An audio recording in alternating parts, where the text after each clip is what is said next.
When John Lennon was 25 years old, he had amassed $150 million. Imagine that, a 25-year-old amassing $150 million. He lived a life of opulence in a palatial condominium. He had everything going for him. Life had to be grand. It had to be peachy keen. It had to be heavenly. Imagine, 25 years old, you've got $150 million. What is there left to do? But he wasn't happy. His life wasn't good. He lost his creative urge. He tried to continue to write the same types of songs that he had always written, like I Want to Hold Your Hand, Can't Buy Me Love, Hard Day's Night. And it just wasn't there anymore for him. It didn't stimulate him. It didn't inspire him. He didn't have that zest or that creative surge to write those songs anymore. And he was stuck. Very, very sad. And as he sat in his condominium with paper in front of him and a pencil in his hand, he struggled and struggled and struggled to just write a single word. And then it came to him. He flipped out of the old stream, the old musical stream of writing the songs he always had been, and he wrote these words about himself. This is his self-description. And we all can relate to this once again. He's a real nowhere man, sitting in his nowhere land, making all his nowhere plans for nobody. Doesn't have a point of view, knows not where he's going to. Isn't he a bit like you and me? And the lyrics continue on in that way. But it was breaking through to that higher potential within him, where he was able to capture a whole new realm of music that was much more soul-filled. If you're Beatles fans and follow his music, you realize that there came a real break at one point in time, and his music really became soul-filled, and it became more of making a better world, and it was based more on love, and had a much greater impact than the previous songs. Well, it's the same thing for us. When we find ourselves in those places where life just seems to be blah, it's really the signal and that there's a greater potential within us that is yearning to be expressed. And that doesn't mean going back to school and becoming successful or anything else. It just means changing life. Changing your life a bit from living the way that you've always lived it to living the way that you want to live it.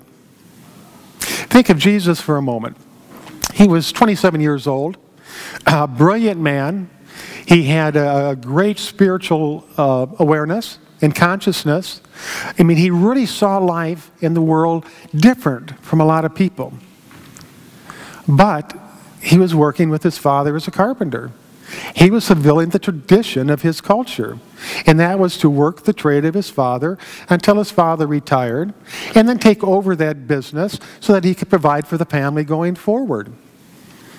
Now, surely with all this potential that he had within him and the great spiritual awareness and the breakthroughs in consciousness, he must have thought very much like a nowhere man with a nowhere plan in a nowhere land. He must have thought there's got to be more to life than this. There's got to be a greater sense of fulfillment. And he was very no life full within him. And so in the Bible it tells us that he went off into the wilderness. And it says in the wilderness he faced his demons. And what were those demons? The demon was apathy, no life. The demons were doubt. Am I making the right move by breaking all the traditions that have been followed for thousands of years and going off and doing something differently? The demons were fear. What are people going to think if I do that? What about my mother? What about my father? All of these things. But at the same time, he had tapped into this passion within him where he just knew that he had to do it. He had one life to live. He could be a greater benefit to his community and to his world by bringing forth the great spiritual viewpoints that he had than he could doing carpentry. And so he left. And he changed the world completely. Perhaps you're going through one of those times right now where you feel that life doesn't have the meaning, it doesn't have the purpose, it doesn't have the fulfillment that you really desire. And once again, that's your inner soul, your inner spirit calling out that there's more for you to be. There's more that you can become. And wherever you're at this point in life, whatever the condition might be, you have two choices. You can accept life as it is, and if it is good, if it's fulfilling, if it's rewarding, if you have a strong sense of purpose, that's great. don't change. But if you feel that there's more, if you feel that you could reach higher levels of love, higher levels of fulfillment, higher levels of harmony, higher levels of whatever your purpose might be, then you have to take the first step to change your life. Jesus says if you want a new life, you've got to let go of the old life. It's just as simple as that.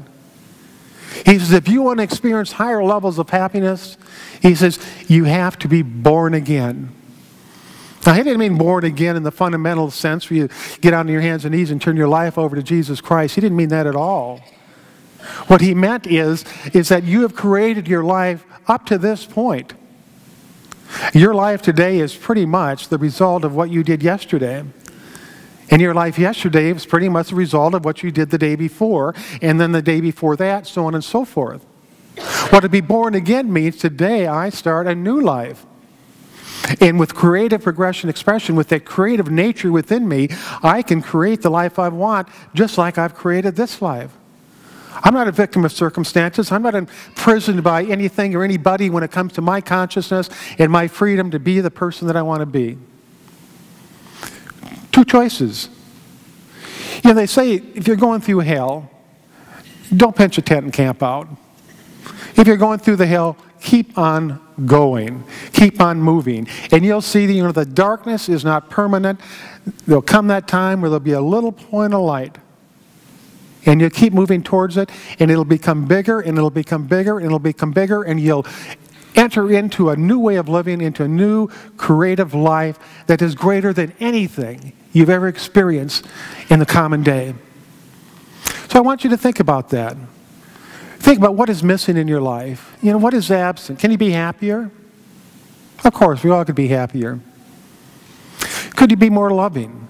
Or could you accept more love from other people? Of course, we have that potential. It's within us. It's within the spiritual realm. Could you have a greater degree of fulfillment? Are you in the right place? Do you feel a strong sense of purpose? You know, if you go out into the world and you do what's going to please you, and you do what makes you a greater person, the entire world benefits by that.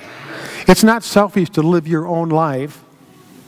That's just being a living soul. You know, that's continuing your growth. It doesn't make any difference how old you are. It doesn't make any difference what you've done in the past. It doesn't make any difference what the conditions of your life are right now. You have the potential within you. You have the design within you to grow into being something more than you've ever been before. So as I move into meditation, I invite you to just think about that. And perhaps allow one word to come forth. What is it you might be searching for? What is it you'd like to see more present in your life? Just one word. And focus on that. And say it over and over and over. We'll now move into meditation.